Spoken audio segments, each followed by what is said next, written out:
Bueno, pues ya está, ahora sí. ¿Qué tal? ¿Cómo estáis? No sé si ya buenas tardes o buenos días aún. Bueno, buenos días que no hemos comido, ¿no? Pues, ostras, después de la banda sonora tan potente de Paco, donde, donde todo tenía no sé, un sonido envolvente, bastante rebelde y había mucho guión y mucha cabeza detrás, le escuchaba y pienso, ahora vengo yo con algo que ya mola, ¿no? Algo que no tiene nada que ver y que también porque bebe de otras fuentes y porque yo trabajo para otro público. Yo soy una ilustradora de literatura infantil, sobre todo. También trabajo con editoriales como Nórdica, que hace novela para adultos, pero claro, a mí absoluta devoción y reverencia ante toda la gente que trabaja en el mundo del cómic, porque me parece lo más currado, lo más esforzado y lo más valiente que hay en el mundo del dibujo. Y lo digo de verdad con todo el corazón, porque claro, tiene guión, tiene cine, tiene todo el esfuerzo de dibujo, no sé, es como, es lo que ha contado él, es muy esforzado, puedes estar un año entero con un proyecto, tiene todo el curro de escritura, toda la composición, el entintado, es tan elaborado y al mismo tiempo es tan gustoso de consumir, ¿no? Es como, yo lo comparo un poco como las maravillosas croquetas de la casa, ¿no? Tardas muchísimo en hacerlas y se consumen muy rápido. Los cómics tienen una elaboración larguísima. Con algunos cómics pasa parecido, no con todos. Bueno, yo tengo un trabajo que algunos amigos, colegas ilustradores califican como trabajo rápido, porque la verdad es que terminé la carrera, intenté trabajar con rotuladores, con tinta, con lo que me parecía que era como la técnica guay, ¿no? La cosa contundente del arte final. Pero no encontraba mi voz. No conseguía dar con eso que quería contar. Por supuestísimo, copiaba como una perraca, mucho. Efectivamente, al principio hay que copiar. Es lo que nos ayuda como a probarnos trajes, ¿no? A decir, a ver, cómo me sienta, hasta que te encaja uno y luego vas cortando patrón y te lo vas ajustando hasta que te funciona. Y a base de copiar, descopias de alguna forma, ¿no? Perdonad que me invente las palabras. En mis años de carrera, la verdad es que me aburrí como una ostra, aunque estaba feliz de no tener que seguir estudiando porque había sido una estudiante pésima. Entonces, cuando llegué a Bellas Artes en Salamanca, me di cuenta que había un montón de otros seres iguales que yo, que habíamos estado tuneando mesas de instituto y dibujando mucho al lado de los apuntes y que teníamos bastante falta de... Bueno, la mayoría teníamos como bastante... Nos costaba mantener la atención. Es a día de hoy que yo me gusta decirles a las maestras que dejen a los niños que dibujen mientras escuchan. Yo por lo menos mientras dibujo estoy más atenta. Es como una especie de concentración, meditación. Bueno, en Bellas Artes aprendí cosas muy aburridas que solo me di cuenta al cabo de los años lo útiles que eran. Tenían que ver con el diseño, con la pintura, con la historia del arte, con la fotografía, el grabado, pero era todo muy denso. Todo me parecía muy denso y todo tenía mucho método y además en Salamanca pues había ese regusto como más clásico, ¿no? Y académico. Pero, oh, maravilla, en cuarto de carrera apareció una asignatura, mientras yo hacía la especialidad de ilustración, perdón, la especialidad de diseño, que... ¿por qué he salido de aquí? Ya las habéis visto todas, ¿verdad? Es que esto era como un hola para saludaros, una recopilación. Apareció la asignatura de ilustración, que era una optativa, que se compartía con fotografía. Nos metieron en una sala a trabajar con un laboratorio clásico de fotografía, con nuestra ampliadora, papeles, ácidos, cubetas, todo fantástico. Y cuando acabaron los 2 meses, 3 que duró la fotografía, empezó pues la locura de la ilustración.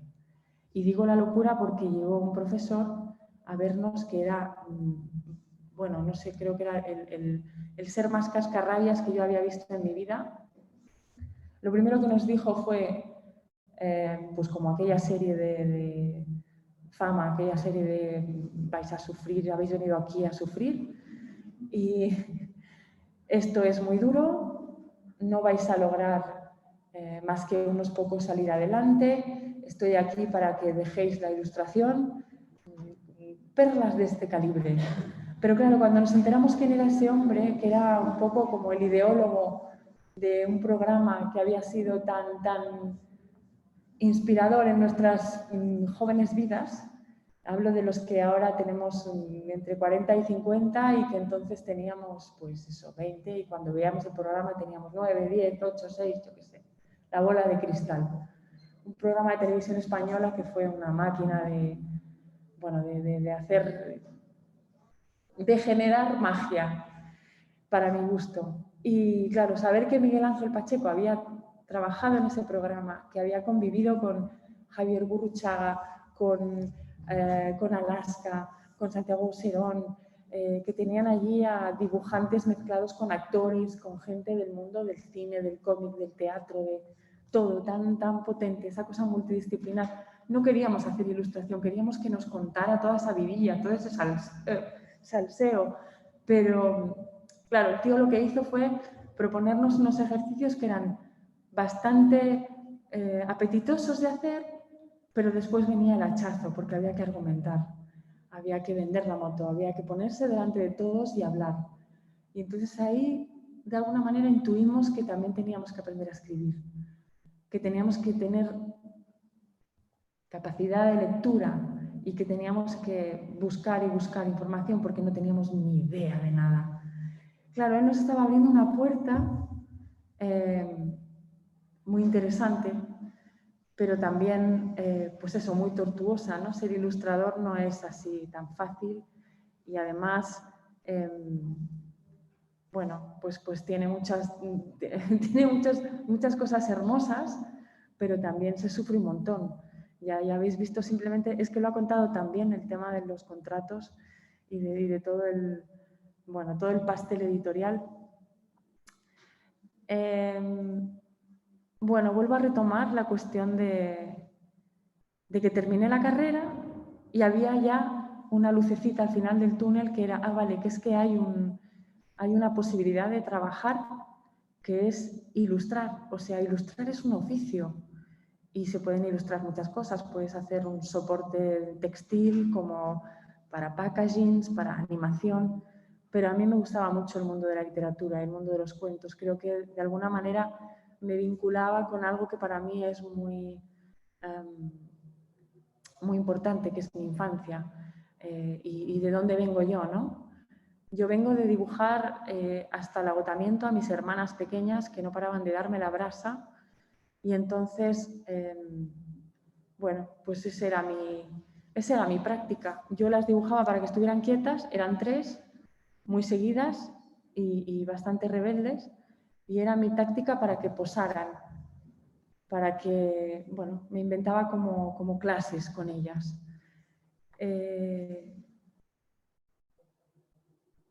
Siempre con el lápiz y un bolígrafo y un folio, que es como lo más esencial y lo más sencillo y humilde que hay. Pero cuando terminé la carrera y vislumbré un poquito el mundo de la ilustración, creí que tenía que ser como esos ilustradores que me gustaban. Bueno, primer error, solo conocía la punta del iceberg de lo que había en ilustración. Miguel Ángel solo nos pudo enseñar cómo eran los inicios de la ilustración. Nos habló de los cartelistas modernistas, nos habló de los dibujantes victorianos que trabajaban exquisitamente con plumilla, con acuarela, pues yo que sé, Arthur Rackham, la Beatrix Potter, los carteles de Alphonse Mucha, Aubrey Beardsley, no sé ni si lo pronuncio bien, pero bueno, si queréis después os paso los nombres. Y todo aquello tenía mucho encanto, pero claro, no dejaba de ser algo muy académico, muy trabajado, muy exquisito, muy proporcionado. Pero sucedió algo que fue una sacudida fantástica, algo llamado Tim Burton. Pesadilla antes de Navidad. Yo estaba terminando la carrera y la echaban en el cine y era como de, ¿perdón? O sea, ¿qué son estas deformidades? ¿Qué son estas atmósferas? ¿De dónde viene todo esto? Quiero saber más. Y entonces descubrí el chico ostra, o la historia del chico, la triste historia del chico ostra, la melancólica historia del chico ostra, que está en anagrama. Y pude ver los dibujos esenciales de él, o sea, como un poco en crudo como era el trazo de Tim Burton. Y entonces empecé a rascar. Esto que acabas la carrera, que quieres prepararte un dossier, pero todavía no sabes bien quién eres, pero necesitas investigar en la vida de otros. Y resulta que él tenía a su maestro, él había bebido de su fuente, claro, él había copiado también. Él había copiado a Edward Gorey. Edward Gorey había sido como su maestro estético, ¿no? Su imaginario, su atmósfera. Y entonces dices, vale, ya está, tengo que buscar mi lugar. Pero aún así tenía un mogollón de lagunas, tenía un montón de cosas que no sabía y tenía mucha angustia porque no encontraba el estilo. Eso que, bueno, desde ya os digo, sé que da mucha rabia, pero es que es así. Es que es un absurdo. Lo del estilo es... el estilo aparece cuando no lo buscas, cuando llevas mucho tiempo trabajando y sobre todo cuando eres un poco sincero contigo mismo. O sea, cuando hablas desde la verdad lo encuentras. Y así que suena un poco pedorro y un poco cursi, pero es que es así. El estilo aparece cuando ya tienes rodaje, cuando te han pasado cosas, cuando has tenido vivencias. Os enseño este libro porque es uno de mis mejores libros. Tiene ya, yo no sé si tiene 15 años, más o menos. Es el libro de las nanas de Mediavaca y para mí fue como, bueno, mi momento de hacer un quiebro profesional y de crecer. Y os digo esto porque yo acabé la carrera, encontré trabajo muy rápido, pero encontré trabajo porque era virtuosa dibujando, simplemente. Yo lo tengo clarísimo, porque lo hacía bonito, punto. Entonces, Miguel Ángel Pacheco hizo algo muy hermoso y es que nos abrió la puerta de Anaya, donde él trabajaba dirección de arte, pero allí nos dejó. Y me pareció una gran lección. Dijo, yo os hago por la puerta. Yo puedo hablar de vosotros en el departamento de libros de texto. Una vez dentro, yo no quiero saber nada de vosotros. Buscaros la vida. Yo ya tengo mucho curro, muchas cosas que hacer y se acabó. Y entonces en el departamento de música vieron las carpetas de 3 personas que íbamos de nuestra promoción y empezamos a trabajar. Empecé a hacer libros de texto y fue como, bueno, la gran escuela de coger soltura con cómo gestionar el tiempo de trabajo, ¿no? Cómo bueno, pues cómo saber la energía que tienes, los días que tienes para hacer algo, cuánto tardas en dar color. Y lo hacíamos todo entre acrílico, láminas de papel de acetato para fotocopiar los dibujos, dibujos pasados a tinta o a polígrafo o a rotulador. Bueno, unas metamorfosis tremendas en el dibujo. Y de repente, entre libro y libro de texto, que yo ya estaba dejando Salamanca para irme a vivir a Barcelona, me doy cuenta que tengo que respetar mi voz original. Y puñetas, mi voz era de lápiz. ¿Por qué tenía que dejar el lápiz? ¿Por qué? Si yo en realidad es como estaba más cómoda. ¿Por qué? ¿Por qué? Quitar todos esos trazos para quedarme solo con el rotulador. Y bueno, pues porque en realidad lo que yo estaba buscando lo tenía ahí delante. Estaban todas mis carpetas, eran aquellos trazos, pero no tenía ordenador. ¿Cómo hacía yo para mantener el lápiz y tener que dar color sin un ordenador? Pues venga, otra vez vuelta con el acetato. Fotocopiar en acetato y dar color con acrílico por detrás del acetato. Locura máxima, pero bueno, así me salvé un poco el primer año de trabajo editorial.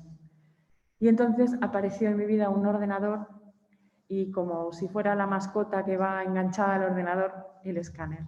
Empecé a escanear dibujos y alguien me ayudó a hacer capas de transparencia y meter el color debajo, chispún. Y esa fue mi gran mejora, ¿no?, para poder publicar, porque solo con eso, y puedo deciros más o menos que llevo 24 años trabajando, creo que no he modificado apenas nada de lo que hago, más que igual ha cambiado un poco la factura de mis dibujos, los recursos que utilizo, pero de base sigue siendo lo mismo: lápiz, papel, un escáner, y cuando me piden color, pues vámonos con el color, pero si no me lo piden, yo soy muy feliz con blanco y negro más otra tinta, porque creo que cuando tienes una técnica tan elaborada, cuando haces cosas tan... Esto pertenece al libro de las nanas, del que ahora os contaré algo. Cuando trabajas de una manera como tan pormenorizada, cuando los personajes tienen tanto detalle, ¿para qué emborracharlo con añadidos, ¿no? ¿Para qué meter más cosas? Yo creo que si la materia prima es buena, puedes hacer vuelta y vuelta, lo sirves en el plato y no hace falta mucho más. También es que, claro, los recursos que he ido aprendiendo, tanto de composición como de expresión, digamos, con el trazo, de la caracterización de las figuras que aparecen, cómo transmitir emociones. Al principio lo pasaba mal porque en paralelo al libro de las nanas, yo, claro, pues hacía mis publicaciones de literatura infantil. Trabajé muchísimo y sigo trabajando en Anaya, haciendo libros de colección, algo que es como muy denostado, no sé por qué, quiero dejar esta fija, a ver si lo consigo, así. Claro, no lucen tanto como los álbumes, los libros de colección son pequeñitos, pero venden mucho más, se compran mucho más fácil. Cualquier abuelo, tío, padrino entra en una tienda, compra, yo qué sé, material escolar, material de papelería y te compras muy fácil un librito pequeño porque, claro, tiene pocos dibujos y mucho texto, pero un álbum ya no te lo compras ahí porque un álbum es como más un ritual, es para un regalo, cuesta más pasta, es más grande.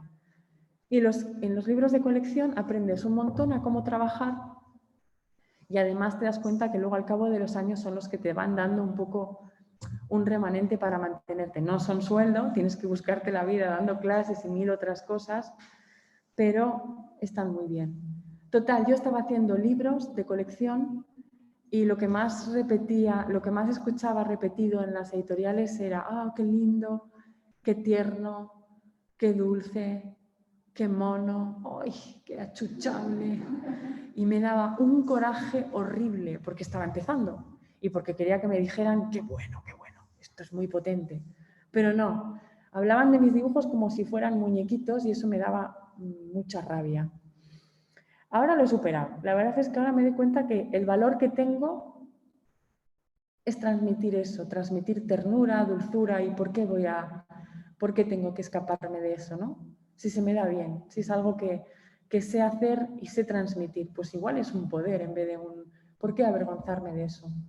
Porque al principio me generaba ahí como, yo qué sé, claro, yo había hecho Bellas Artes, yo quería ser una guerrera bohemia y quería hacer cosas como súper comprometidas y veía a la gente que hacía cómic y pensaba: ellos sí que son valientes.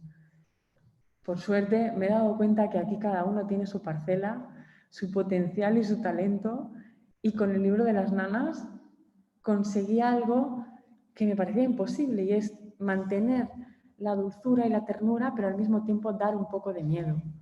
Porque el libro de las nanas, aparte de ser crudo y de ser blanco y negro, pues habla del insomnio. Esto no es del libro de las nanas, algunos igual ya lo sabéis, esto pertenece a una publicación que sacó Vicente Ferrer, el editor de Mediavaca, que se titula Mis primeras 80.000 palabras.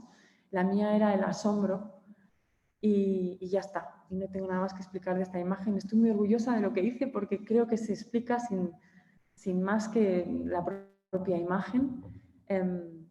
Y aquí aprendí, por ejemplo, con esta figura que se mira a sí misma, que cuando quieres contar una emoción como esta, no hace falta que el personaje te mire.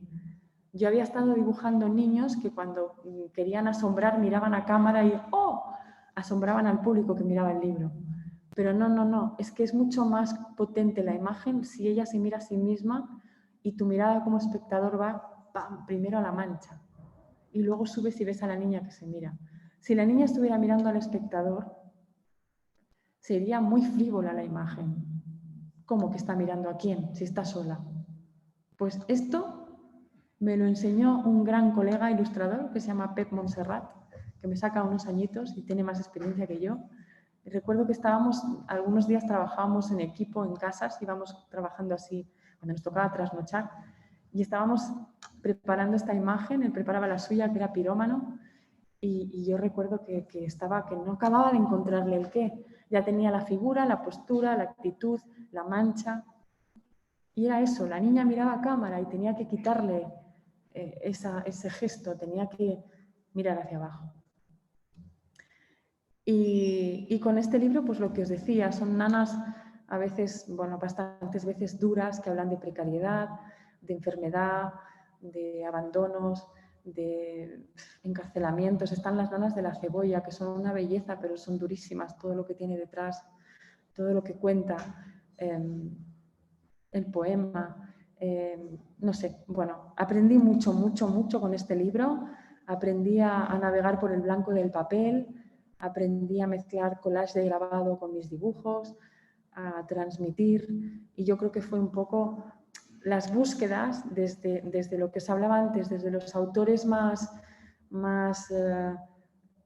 primigenios, digamos, del mundo de la literatura infantil, lo que yo había visto en los libros del siglo XIX, pero después cosas más oscuras y más puñeteras como no ya el trabajo de Edward Gore y de Tim Burton, sino investigar en una gran franja de tiempo con la que yo tenía una laguna enorme, que es todo el expresionismo, todos los dibujantes de la posguerra, todo lo que había salido en prensa. Eso es lo que Vicente Ferrer me ayudó a ver mientras yo hacía Las nanas, que había un montón de autores, Roland Topor, bueno, ya ni qué decir de contemporáneos del mundo del cómic.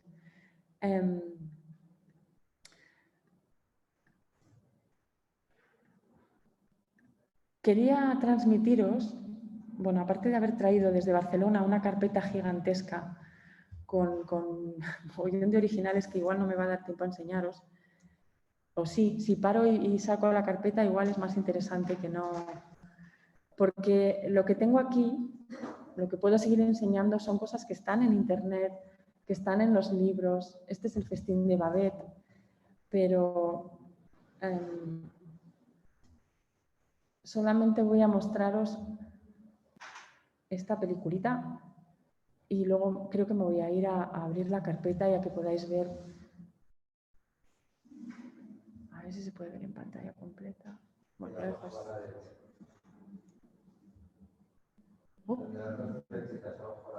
Ay, sí. Bueno, esto es simplemente una juntada de bocetos que hice para la presentación del libro del abecedario de Nórdica, que son pequeñas greguerías. Esta imagen es un homenaje a un dibujo que hay en el interior. Cuando hago bocetos los hago con Pentel porque es más rápido. A veces el lápiz es un poquito lioso, ¿no? Porque caes en hacer detalles, en trazos que se regodean, en línea peluda, que digo yo. Y entonces con el Pentel a veces es como ¡pa!, de la idea. Estos ya son el final, o sea, es como el proceso, pum, y luego cómo quedó. Los procesos que siempre tienen como un ruido muy gustoso y una intención, y la verdad es que tienen algo muy punky y luego se convierten en una especie de concierto de música clásica. Pero bueno, ya me gusta que podáis ver todo el conjunto. Y nada, os decía lo del Pentel porque mi sueño es publicar un libro a tinta, pero bueno, no sé, en el camino también estoy tan cómoda con el lápiz, sigo estando tan feliz de mi herramienta esencial, y lo de la tinta me parece muy hermoso, pero muy fortuito, porque que un libro entero tenga la misma coherencia hecho con tinta no es lo mismo que tenga toda la coherencia hecho con lápiz. Por lo menos a mí me sucede eso. Igual me falta tiempo para practicar también. Pero esto, por ejemplo, este bocetito, creo que medirá 2 centímetros. Era una servilletilla o algo así muy pequeño. Pero os lo muestro para que veáis que a veces las cosas más brutas y más como impulsivas pueden dar lugar a un trabajo final. O sea, que a veces descartamos pequeños accidentes o cosas que nos han quedado mal, y en realidad no son cosas que han quedado mal, son cosas que tienen un germen. Es como lo que explicaba antes Paco de la incompetencia. Me ha parecido bellísimo lo de la originalidad, ¿no? Es que aquí es donde estamos más puramente nosotros, en este trazo de la primera idea, ¿no? Del primer golpe de un gesto.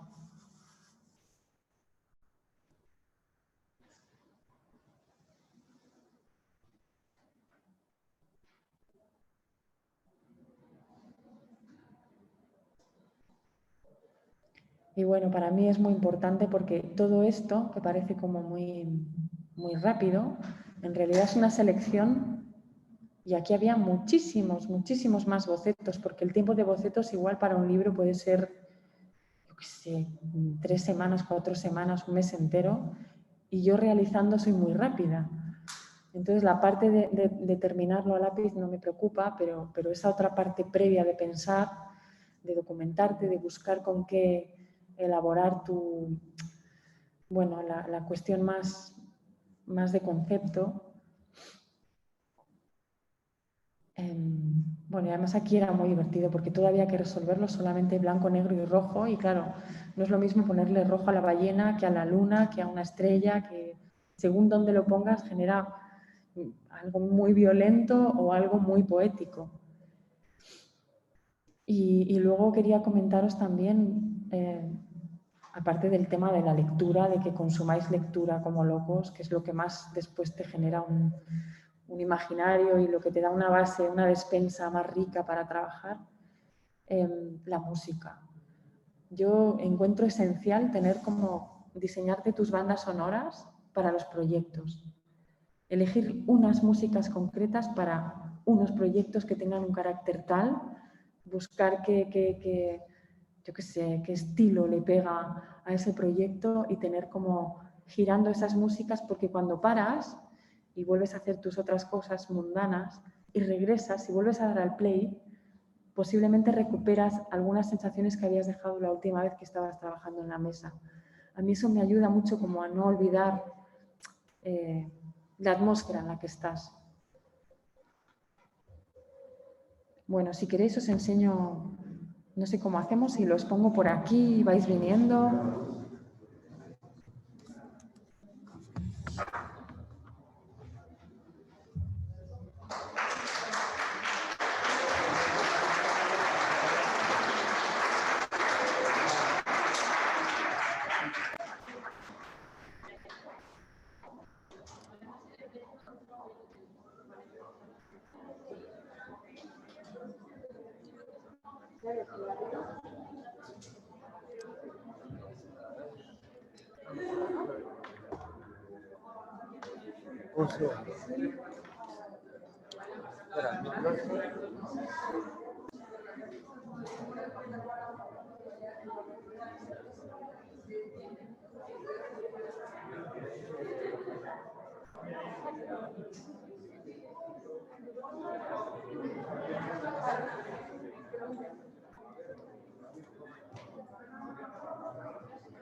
Podemos ayudar y pasar. Ah, sí, mira.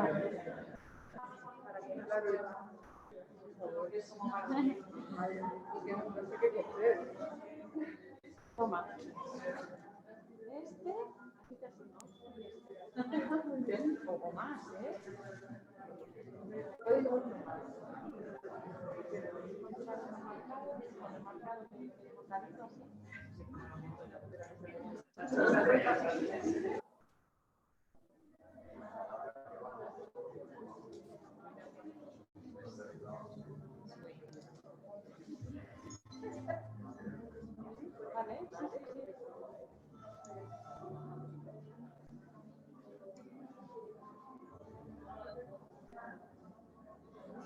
Ahí. Me pasa así, es un poco que no sé.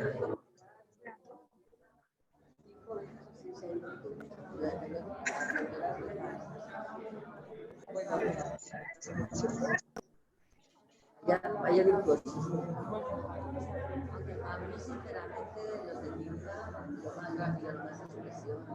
Yo soy una de esas. Ese micrófono que está dando no va a ir.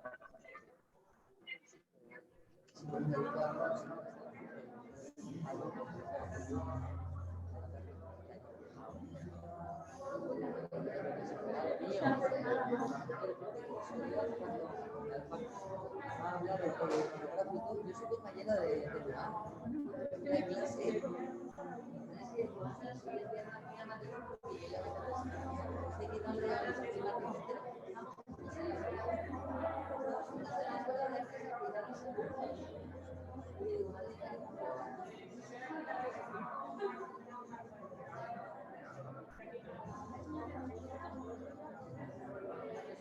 Trabajo de campo. Claro, yo creo que a los alumnos como tal, ¿sabes? Esto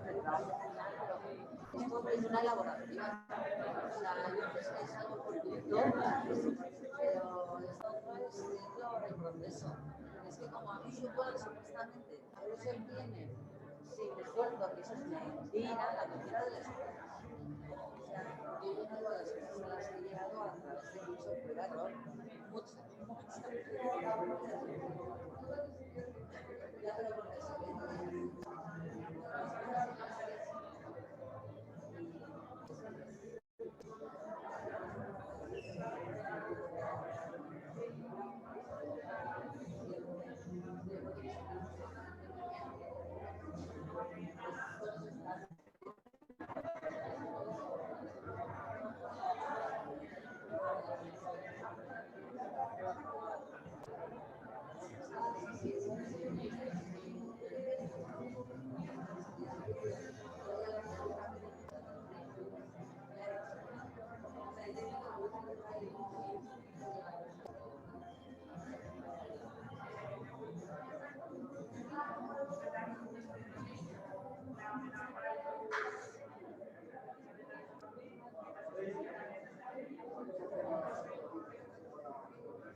Pero bueno, sí, porque la última Maribel Machado,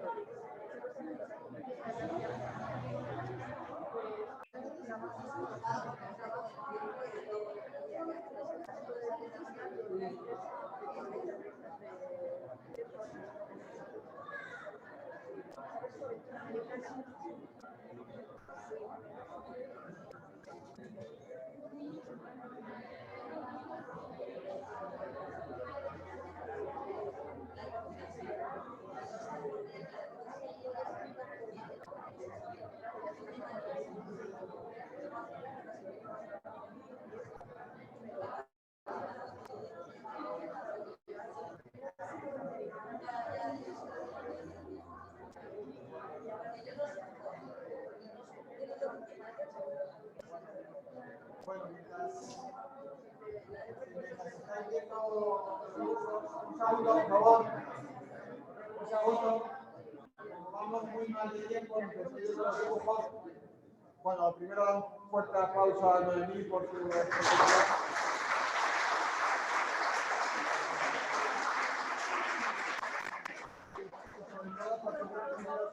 el inicio de Barcelona con la carpeta para que las podáis ver aquí. Y yo creo que es el momento de poder hacer esas preguntas tanto a Paco como a Noemí. Si queréis sentaros.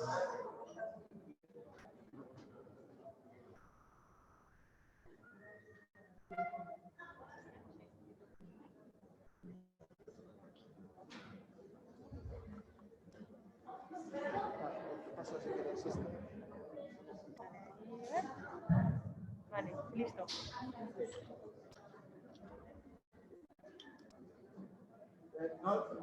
No sé si queréis preguntar alguna cuestión.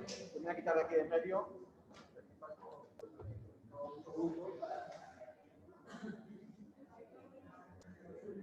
Nada, no hay ninguna pregunta, lo tenéis súper claro todo. Se van a dedicar a la ilustración ya directamente, no tiene ninguna suerte. Bueno, yo creo que han sido dos visiones muy interesantes de cómo uno puede utilizar el dibujo para ganarse la vida, tanto del mundo del cómic o de la historia. Yo ahora sí que tengo una pregunta con Paco y también con Noemí, porque yo creo que hay dos versiones muy diferentes. No sé, a lo mejor yo no estoy muy metido dentro del mundo de la ilustración y del cómic. A mí me sorprende, por ejemplo, de Paco, que yo siempre he pensado que el historietista estaba por un lado con el guionista, es decir, que uno dibujaba y otro hacía guiones, ¿no? Entonces, aquí me parece dos trabajos, ¿no? Es decir, tú te haces tus guiones y además guiones, en mayúscula, grandes. Sí, la colaboración entre guionista y dibujante es muy habitual en el mundo del cómic. Yo lo he hecho pocas veces, casi prácticamente ninguna a nivel profesional, porque tengo una sensación, yo no me considero tanto dibujante como autor de alguna manera. Quiero decir que yo sé lo que quiero contar, yo sé que me apetece dibujar, que no, nunca he necesitado esa figura de alguien que me guiara un poco, o nunca he sentido la necesidad de ilustrar el guión de nadie. Es verdad que he empezado contando esa historia de que yo fui a monográfico con él, pero fue creo que la última vez que me aburrí muchísimo y nunca me ha interesado eso, pero eso no quiere decir que alguna vez alguien me ofrece algo, me apetece ilustrar. Pero es verdad que yo no soy muy dibujante, no me gusta mucho dibujar, me gusta más haber dibujado. Me gusta más transmitir una sensación, o sea, tener esa posibilidad de comunicar una historieta, de hacer que la gente le produzca una reacción, que se lo pase bien o lo pase fatal o lo que sea. Más que el proceso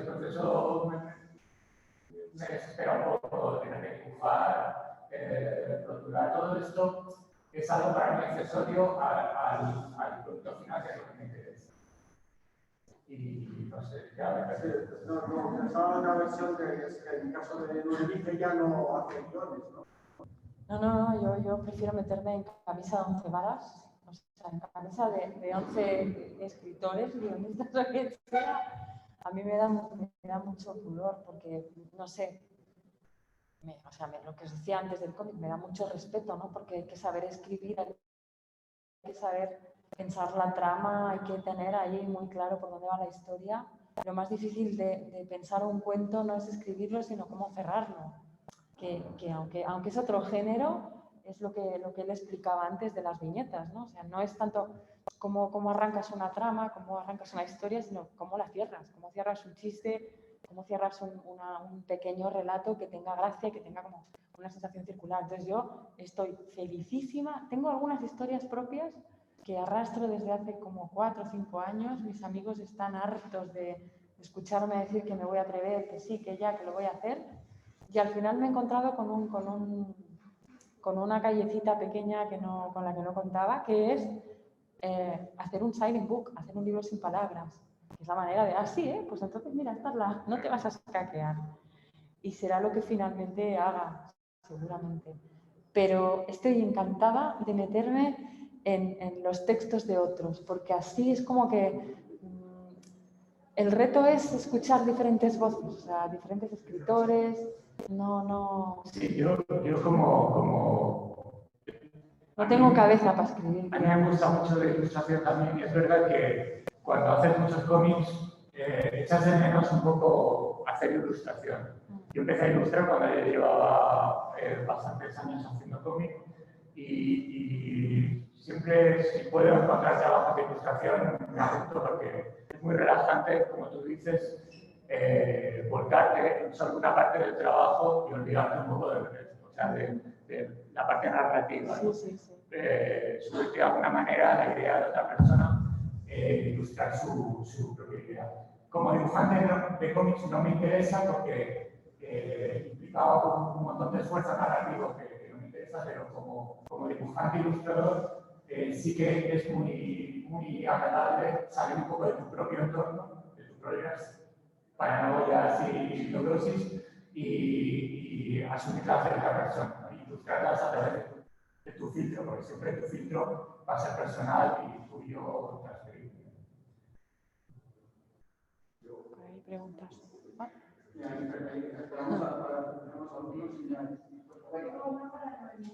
A la hora de elaborar los dibujos para una editorial documento, ¿ellos imponen exactamente qué quieren dibujar o te dan el libro y tú propones unos dibujos? Me dan el libro, ¿te refieres? Me dan el texto. Sí. Sí, porque el libro ya sabes que es libro no es hasta que la imprenta lo dice. Bueno, yo creo que tengo bastante suerte porque desde muy al principio que ya vieron cómo era mi trabajo, me han dejado hacer. No suelen decirme, salvo cosas puntuales tipo, oye, ten en cuenta que este libro va a ir para, yo qué sé, el mercado norteamericano y que estaría bien que aparecieran niños de color, por ejemplo, puntualizaciones así. En general, todas las puntualizaciones dan mucha rabia porque sientes que ya te están metiendo el dedo en el ojo y ya no fluyes con lo que estás dibujando. Alguna vez algún escritor o escritora un poco caprichoso te dice, es que cuando escribí esto pensaba en mi mascota, te envío unas fotos. Ya, pero es que tú ya escribiste tu parte y ahora yo escribo la mía con los dibujos. Y yo veo un fox terrier, no veo un dálmata, yo qué sé, ¿no? Pero bueno, ya os digo que son cosas puntuales. Tengo mucha suerte de que ya confían en mi forma de hacer y generalmente no hay supervisión hasta que no acaba el libro. Y ya está como todo también encadenado, paginado, sobre todo esto que habéis visto antes, que es en el fondo el alma de la fiesta, ¿no? Estas vísceras así de más rabiosas, de si todo está bien maquetado y planteado y compensado, no dicen nada. Es más, muchas veces los escritores se sorprenden, pero para bien. Ostras, me imaginaba otra cosa, pero la verdad es que me gusta lo que veo, ¿no? O igual están un poco incómodos, pero al cabo del tiempo ya no son capaces de verlo de otra forma. Ya es como que ese personaje es el que representa su cuento. Para la pregunta, ¿qué consejo le darías a una persona que quiere empezar en el mundo del cómic y no sabe muy bien por dónde? Bueno, pues yo es que no soy muy de dar consejos.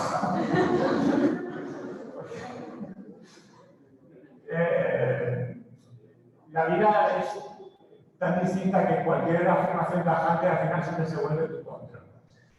El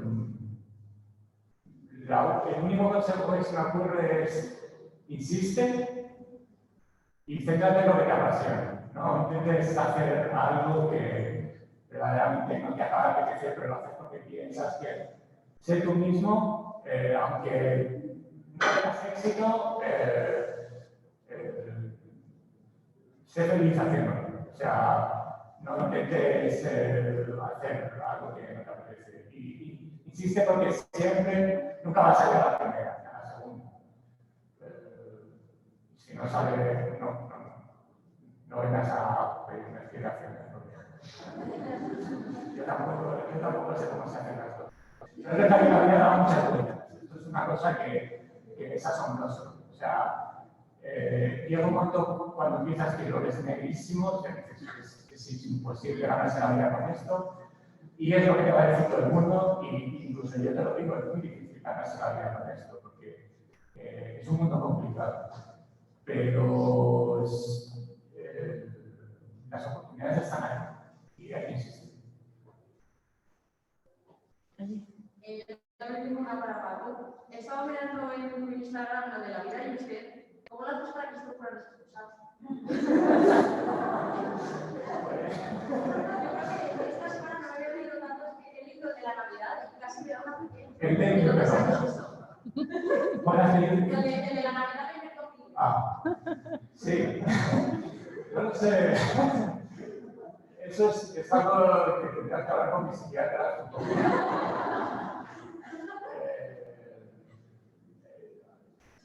No sé, hay cosas que no se pueden explicar. O sea, eres tú y sí que es verdad que escribir se aprende escribiendo. O sea, quiero decir, una idea como esa a lo mejor no te va a salir el primer día que escribes una historia, pero a lo mejor te sale el tercero, ¿sabes? O sea, es un poco lo que decía antes. Hay que insistir, hay que contar lo que llevas dentro y hay que crear un personaje de alguna manera que eres tú, es tu visión, que es lo que te interesa contar, y unas cosas te llevarán a las otras. Si tu mundo es el surrealismo, pues te saldrán ideas racistas más interesantes cuando llevas 5 años que el primer año posiblemente. Y es así, o sea, es repetir una y otra vez hasta que salen las cosas interesantes.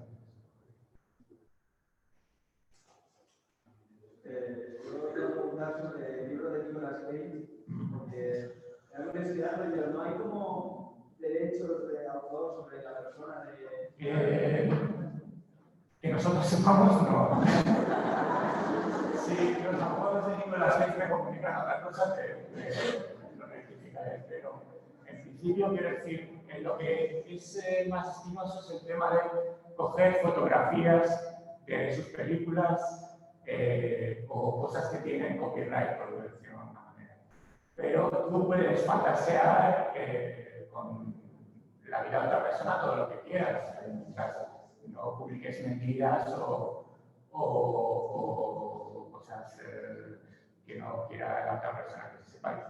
Toda la información que tratamos, que aparece en el libro, ha salido publicada o en entrevistas suyas o son cosas que más o menos hemos intentado que estuvieran contrastadas, porque hay muchas leyendas en torno a él que no sabíamos si eran verdad y cuando no lo teníamos muy claro no las hemos publicado. Pero las cosas que al parecer son reales, sí que las hemos puesto todas.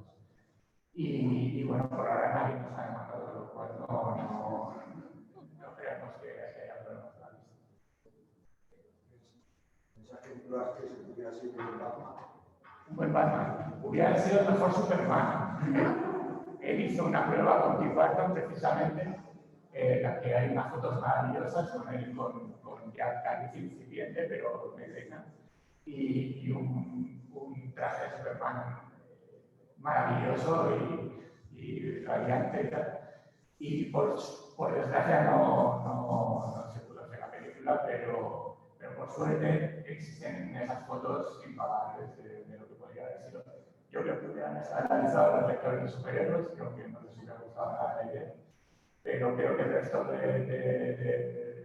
la audiencia, tanto de Tim Burton como de Nicolas Cage, hubiéramos disfrutado una gran película. Mi pregunta es para los dos. En el tema económico, ¿cómo hacéis para pedir y exigir lo que os corresponde? Porque siempre en el otro lado quiere relajar y si puede sacar un poco más. No, ¿cómo hacéis para poner los precios y para... Siempre, incluso en mi caso, incluso 20 o sí, como 20 años después de haberme profesionalizado, sigue siendo un tema espinoso y casi tabú en la profesión. La noción de tarifas, que es un precio razonable y que no lo es. Nunca lo vamos a saber, es como un misterio. Nadie sabe cuánto es un precio razonable de una cosa. Sabemos lo que es mucho dinero y sabemos lo que es poco dinero, pero no sabemos lo que es razonable. Entonces, cuando recibes una oferta, tienes que tú mismo hacer como una balanza y decir, bueno, esto, el esfuerzo que me va a costar, ¿es razonable o no razonable? Según más o menos tú. es más espinoso cuando la otra parte te dice, ¿cuánto me cobrarías por? Entonces es como, Dios, o sea, yo qué sé, o sea, hace poco me ha pasado con un cartel para una película. ¿Cuánto? Siempre la otra parte quiere que tú te mojes, porque evidentemente tienen más dinero, pero no te lo van a dar. Entonces, tienes que hacer un cálculo, a lo mejor preguntarlo a un amigo, pero a mí siempre me violenta mucho porque todo el mundo te va a decir lo mismo. Es que no lo sé, no sé lo que... O sea, además es un mundo muy volátil en el que los precios de hace 10 años no son los de ahora. No es lo mismo un encargo que te hace tilín porque te gusta el tema que uno que haces para una multinacional. Entonces, siempre es un poco como, a ver, ¿cuánto tiempo voy a dedicar a esto? ¿Una semana, 2 semanas de trabajo? Tal. ¿Cuánto quiero ganar por esto? Entonces, normalmente es mejor pasarse que te digan, no te pases, que no quedarte corto, que es lo que me suele pasar a mí. Y digo, la primera cifra, así como razonable, me dicen, sí, así. Y digo, pues ya, he tenido más pasta, seguro que ya han dicho, hostia, me lo perdido. Pero bueno, ese es mi caso, nunca lo vas a saber. Bueno, es un poco lo mismo. Hablas con colegas del sector editorial infantil y juvenil y es lo mismo. O sea, hay cosas que parecen muy razonables y otras que de repente te das cuenta que no lo son, lo parecían, porque parecía como que era un precio medio, ¿no? Como los anticipos a derechos de autor de los libros oscilan entre los más ratas son 1.000 y los más generosos que yo conozco son 3.000. Anticipo a derechos de autor para un álbum. Pero claro, ¿dónde está el término medio, ¿no? Pues es que algunos son muy laboriosos y tardas 3 meses en hacerlos, otros, por lo que sea, el guión te inspira y además quieres hacer algo fresco, rápido, y dices, ¡guau! Y lo tienes en 3 semanas, por ejemplo, entonces compensa en función del tiempo invertido, el esfuerzo y lo que yo he aprendido en los últimos años, porque antes era muy pardilla, sigo siendo bastante pardilla, pero cada vez menos, por suerte, es lo que tiene la vejez, ¿no? Y te das cuenta que además tienes que quitar todo lo que gastas, o sea, no, lo que estoy ganando con este libro a lo mejor es 0, porque una vez que me han pagado y he quitado el IRPF y he visto el tiempo que he invertido, los materiales, las idas y venidas de paquetes o de mails o de pam. Es terrible, es muy terrible lo que pagas de autónomo, bueno, en fin, que es una profesión muy bonita, ¿no? Sí, hemos venido a animaros, igual que hicieron con nosotros cuando estudiábamos. Hombre, lo chulo es que haces eso que te gusta. Eso es lo más guapo. La sociedad se venga a decir que te dedicas a lo que te gusta, no tienes que madrugar. Ese tipo de cosas, la sociedad ha decidido castigarlas de alguna manera, que es pasándote muy mal, o dificultando mucho que te puedas dedicar a eso, para una cultura de autónomos exagerada para tus ingresos, ese tipo de cosas. Pero mira, a cambio tienes una dosis de felicidad por tu trabajo que no tiene el resto de los mortales, que es algo que al final del día te sale a cuenta, ¿sabes? Yo por lo menos, o sea, yo he trabajado en cosas de verdad, digamos,